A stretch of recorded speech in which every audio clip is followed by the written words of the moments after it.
Mengandung benih Om Mafia. Bab 158. Aku, perlu berbicara denganmu, berdua saja. Bolehkah? Anne ragu-ragu. Bagaimana dengan Dalton? Aku yang akan menjaganya, Nona. Tenang saja, kata perawat yang tadi menyambut mereka. Anne yang polos dan tak tahu apa-apa langsung menerimanya. 25. Ariela mengarahkan Anne ke salah satu sudut panti. Di sana ada sebuah ruangan seperti kantor. Si pengawal terus menengokori mereka. Perawat lain juga bersama mereka. Aku akan menunggu di luar sampai kalian selesai, takut-takut kalian nanti tersesat saat kembali. Nona, aku juga akan masuk, kata si pengawal, tetapi Ariela menatapnya dengan tatapan memohon. Kumohon, aku hanya perlu berbicara sebentar. Ini sesuatu yang sangat pribadi. Si bodyguard mencari persetujuan.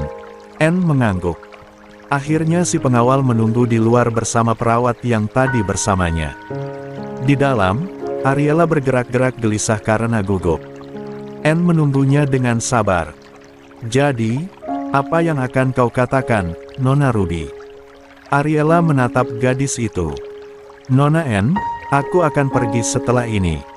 Aku hanya ingin mengatakan padamu soal apa? Ariela menggigit bibir ragu-ragu, soal Tuan Dalton, sebenarnya aku dan Tuan. Aku. Mata wanita itu menatap ke belakang. Anne Nona, ada cicak di belakangmu. Anne spontan bergidik dan langsung berbalik. Bersamaan dengan itu, Ariela langsung meraih sesuatu di balik saku celananya, mengeluarkan sebuah sapu tangan berisi obat bius. Dibekapnya wajah Anne tanpa menyakitinya. Bu, Anne langsung pingsan. Ariela menatap si gadis dengan tatapan penuh rasa bersalah. Membiarkannya terbaring di lantai. Setelah itu, ia keluar dan menemukan si pengawal sudah diamankan. Dia juga pingsan setelah disetrum oleh si perawat. Ayo, kita harus cepat. Ariela bergegas pergi. Apa orang-orang itu sudah diamankan? Sudah, Nona. Mobil jemputan sudah siap. Di mana suamiku sekarang? Tuan ada di halaman belakang. Mereka bergegas, dan sampai dalam 1 menit kemudian. Dalton sedang berbicara dengan pria tua yang sama-sama duduk di kursi roda. Saat Ariela datang sendirian, Dalton langsung bertanya, di mana Anne? Nona Anne sudah kembali, Tuan. Dia mengatakan jika Tuan Langford membutuhkannya di rumah. Apa kau juga akan pergi? Ariela tersenyum. 26. Tidak, Nona Anne tadi sudah berbicara denganku. Dia berkata aku boleh bekerja sampai kalian menikah. Mata hijau Dalton tampak senang. Bagus, kurasa aku juga punya waktu untuk menghentikan pernikahan ini. Kenapa kau ingin pernikahannya batal, Tuan? Dalton berkata dengan suara dalam dan serak. Kurasa karena aku jatuh cinta padamu, Ruby. Ariela tertawa kecil, matanya berkaca-kaca. Dengan napas gemetar ia menunduk dan menyapukan pipinya ke rambut tebal suaminya. Aku juga mencintaimu, Tuan. Dalton mencium tangannya. Apakah aku terlihat menyedihkan? Tidak, kau lebih berani dari sebelumnya. Itu sesuatu yang tidak begitu Dalton pahami. Lebih berani dari sebelumnya. Ariela terkekeh. Mengabaikan pertanyaan sang suami. Tuan, apa kau ingin pergi ke suatu tempat? Aku punya sesuatu untukmu di sana. Kuharap sesuatu yang bagus untuk tempat bercinta. Mata hijau Dalton berkilat-kilat panas. Oh, Tuhan. Betapa Ariela sangat mencintai pria ini. Ia rela memberikan hidupnya untuk pria itu. Ia rela melakukan apa saja untuk membuat pria itu bahagia. Sambil menahan air mata bahagia, Ariela mendorong kursi rodanya menjauhi taman. Ia bergegas, diikuti oleh beberapa orang dari jauh, yang merupakan orang-orang campuran dari pihaknya. Ini lebih dari itu, kita akan pulang ke rumah, Tuan. 27. Pulang ke rumah. Pertanyaan-pertanyaan tentang rumah yang dimaksud Ruby menggantung di kepalanya. Apalagi ketika Dalton diarahkan ke sebuah mobil hitam yang menunggu di satu titik panti. Kenapa mereka tidak pergi melalui jalan ketika mereka masuk? Kenapa mereka harus melewati jalur belakang? Oke, ia menasi berpikir. Mungkin rumah tujuan Ruby berada di suatu tempat yang lebih tersembunyi, dan sengaja mengambil jalur lain agar terlihat lebih menyenangkan. Hanya dalam beberapa menit, ia sudah duduk di kursi mobil bersama seorang sopir, satu pria di kursi belakang dan satu pria di depan, dan Ruby di sisinya. Sekitar 15 menit kemudian, mobil menepi untuk menjemput seseorang di dekat halte pemberhentian terakhir. Kalian terlambat 5 menit, kata pria itu. Suaranya familiar, Dalton seolah pernah mendengar suara itu di rumahnya. Aku familiar dengan suaramu, kata Dalton sambil menyipitkan mata. Pria yang memakai topi itu menoleh ke belakang, dia sudah melepas lensa kontaknya dan luka bakar palsu itu, tetapi rambutnya masih berwarna oranye. Apa yang dilakukan tukang kebun di sini? Kata Dalton ketus, kecemburuannya melihat pria itu dekat-dekat dengan Ruby sebelumnya membuat ia naik pitam. Tora menyeringai. Aku diundang Nona Ruby untuk membantunya mengurus kebun di rumah tujuan kalian.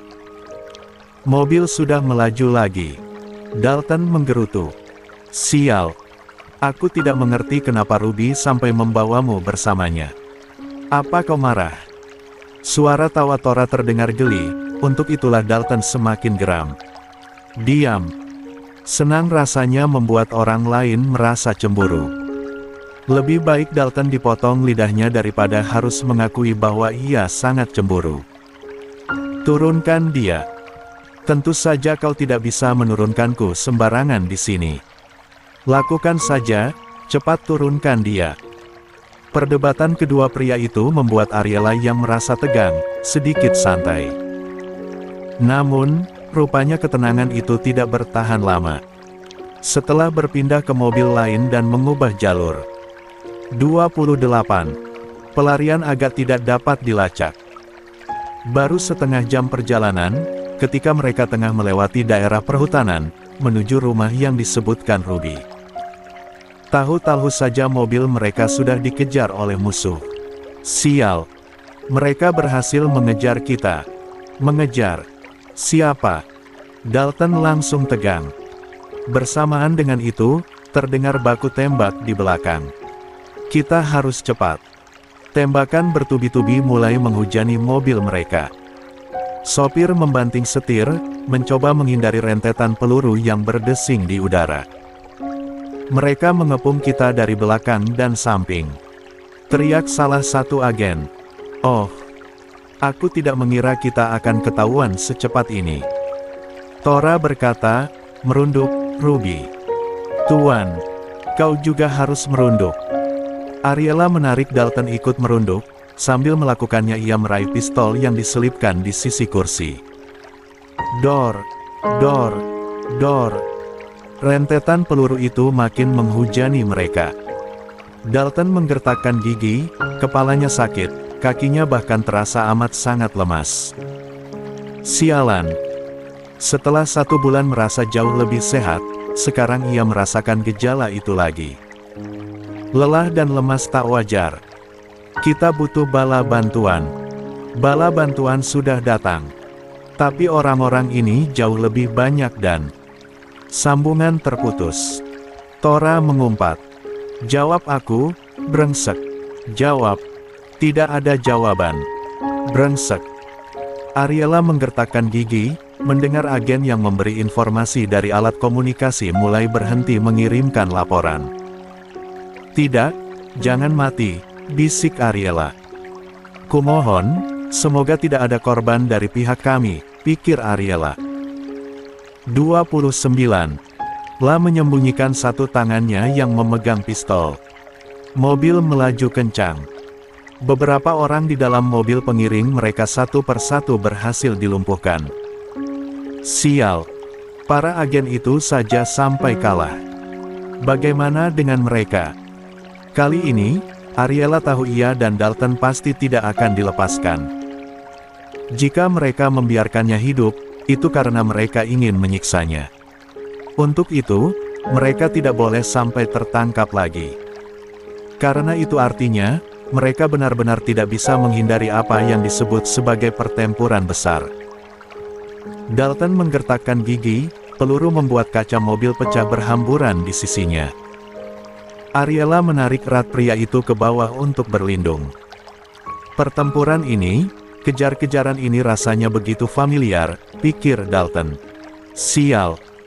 Ibu jari salah satu agen tertembak, hal itu membuatnya langsung menjatuhkan pistol. Cairan kental mengucur deras dari lukanya. Pria itu mengumpat kesakitan.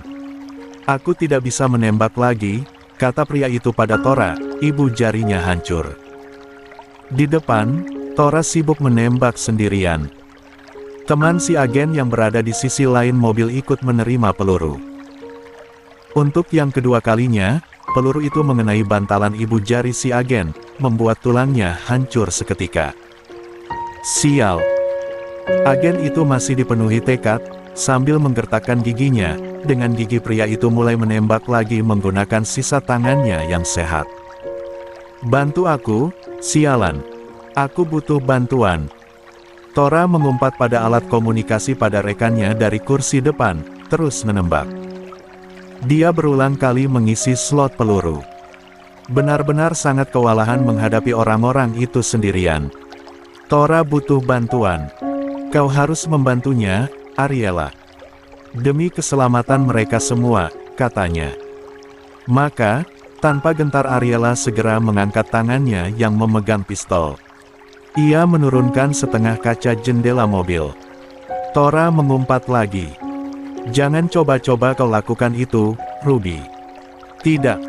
Aku harus membantumu. Kau bisa tertembak. Aku pernah tertembak sebelumnya. Aku harus membantumu atau kita semua mati. Brengsek. Carlton pasti akan membunuhku nanti.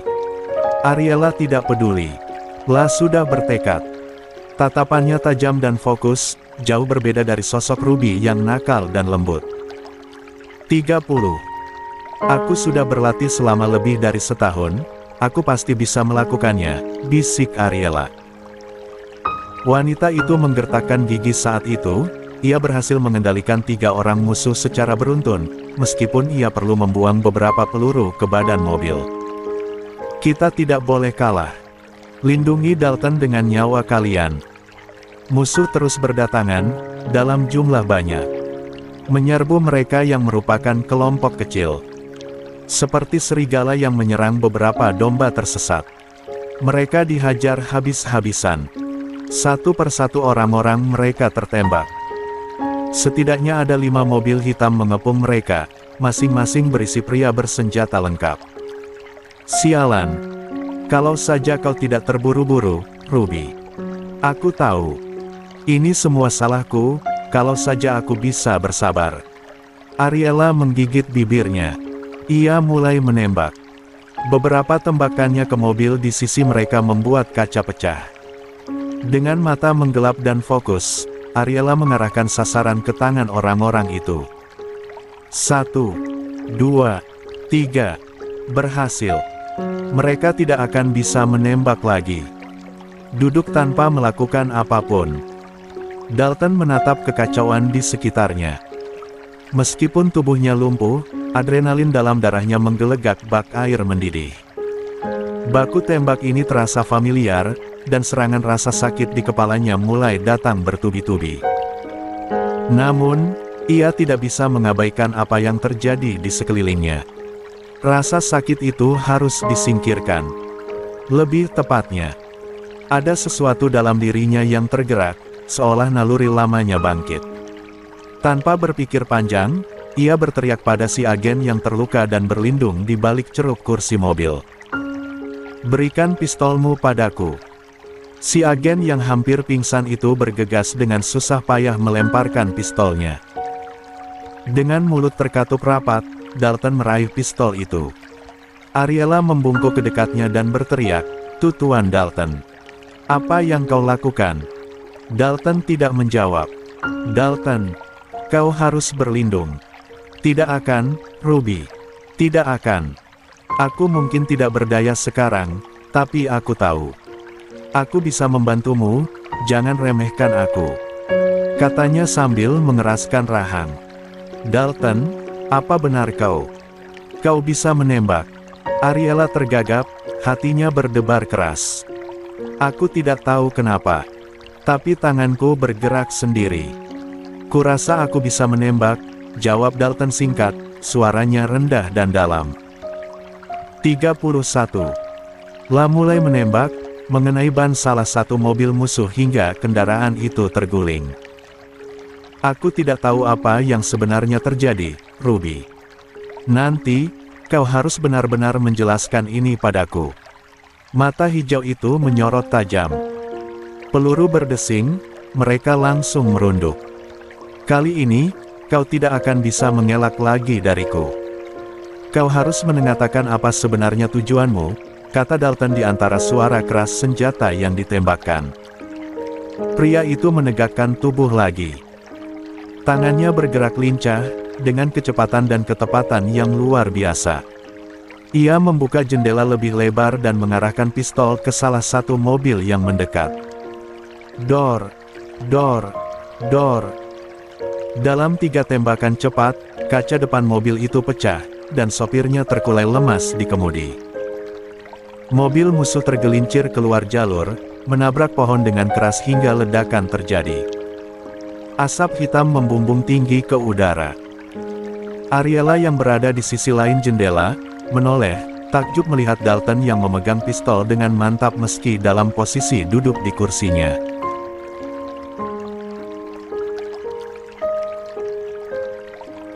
La bahkan tidak terlihat ragu sama sekali, tatapan mata hijaunya penuh konsentrasi. Meskipun pria itu merasakan sakit kepala dan juga tubuh yang semakin lemas. Oh, Tuhan! Apakah Dalton sudah ingat? Apakah suaminya sudah kembali? Itu bisa ditanyakan nanti. Begitu mereka sudah masuk ke batas wilayah kekuasaan Risk. Mereka hanya perlu menempuh perjalanan setengah jam lagi menuju perbatasan Wales. Namun, mereka terus dikejar oleh orang-orang itu. Sial! Dalton mengisi peluru. Ia tidak tahu kenapa ia bisa mengingat sangat jelas, kenapa ia bisa mengenali seluk-beluk pistol, dan saat itu ia tahu. Pistol adalah benda yang sangat akrab dengannya di masa lalu. Mata Ariela berkaca-kaca. Meski Carlton kehilangan ingatannya, insting bertarung dan keahliannya tidak hilang. Ia masih Carlton yang dulu. Pria yang selalu melindunginya dengan segenap jiwa raga. Namun, jumlah musuh masih terlalu banyak. Mereka terus mendekat dari segala arah, menembaki tanpa ampun. Ariela menyadari mereka tidak mungkin bertahan lebih lama lagi jika terus dikepung. "Kita harus keluar dari sini. Mereka mencoba menjebak kita." Sopir mengangguk, "Ada jalan setapak di sebelah kiri.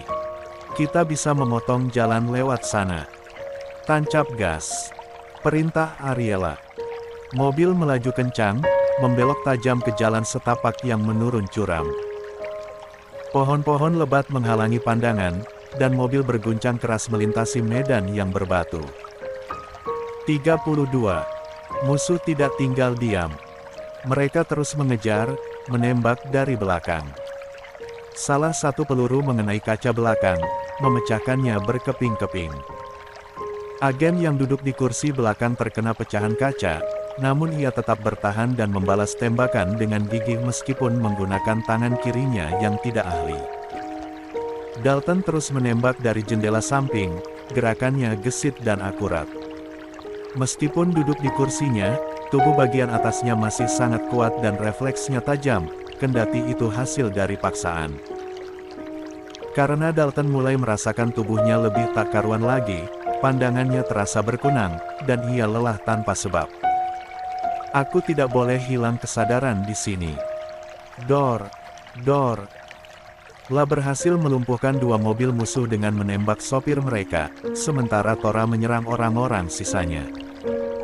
Aku tidak tahu bagaimana aku bisa melakukannya. Tapi rasanya seperti dejavu, gumam Dalton. Ariela menahan air mata yang hampir jatuh. Itu karena kau selalu menjadi pelindungku, Dalton. Dalton terlalu sibuk untuk menyadari ucapan Ariela. Dari arah depan, 2 mobil musuh memblokir jalan. Sopir menginjak rem dalam kepanikan, menyebabkan mobil mereka berhenti mendadak. Kita terjebak, teriak si sopir. Sialan. Orang-orang mereka sudah tidak tersisa. Hanya ada mereka. Sejak kapan? Kemungkinan besar mereka dipisahkan. Musuh mulai mengelilingi mereka, senjata diarahkan ke mobil dengan tatapan penuh kebencian. Tidak ada jalan keluar, mereka kalah jumlah dan terkepung rapat. Ariela menggertakkan giginya, memegang pistol erat-erat. Kita tidak boleh menyerah. Kita harus. Sebelum mereka bisa bergerak, ledakan besar terdengar dari belakang. Mobil mereka terguncang keras, tubuh Ariela terlempar ke dinding mobil. Dalton langsung mendekapnya erat. Ruby, Ruby. Telinganya berdengung, pandangannya buram. Asap mengepul tebal, dan suara tembakan menggema di sekitar mereka. Tenggorokannya tercekik oleh sesuatu, ataukah karena ia memang tidak dapat bernapas dengan benar karena begitu shock. Ariela tidak tahu. Dadanya naik turun kehabisan napas. Agen-agen tak sadarkan diri. Beberapa orang muncul, Ariela melihat bayangan mereka di antara asap yang mulai hilang. 33. Orang-orang itu menarik mereka keluar dari mobil sambil meneriakkan perintah-perintah kasar. Ariela mencoba bergerak, tetapi ia tidak berdaya. Di sisi kanan dan kirinya, La melihat Dalton terpejam sambil mengerang. Tora pun sama.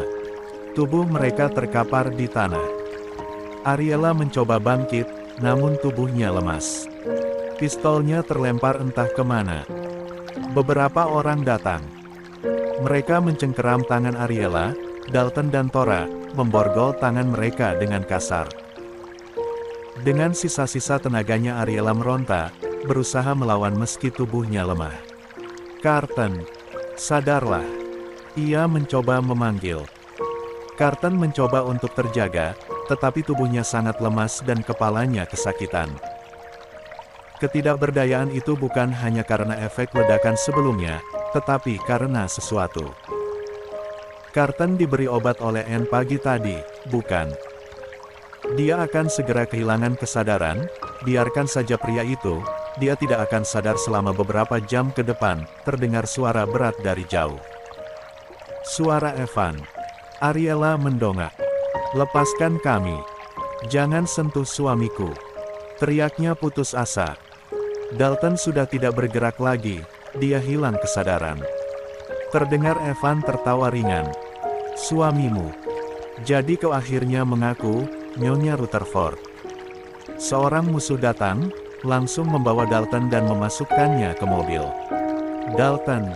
Tidak. Jangan bawa dia.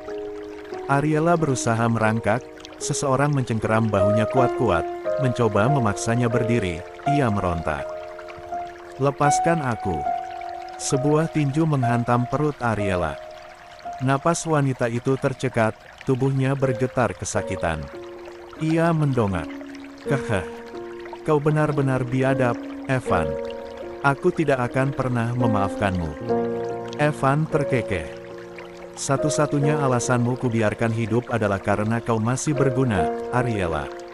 Pria itu mendekatinya, menangkup dagu Ariela dan menatapnya dengan tatapan mesum.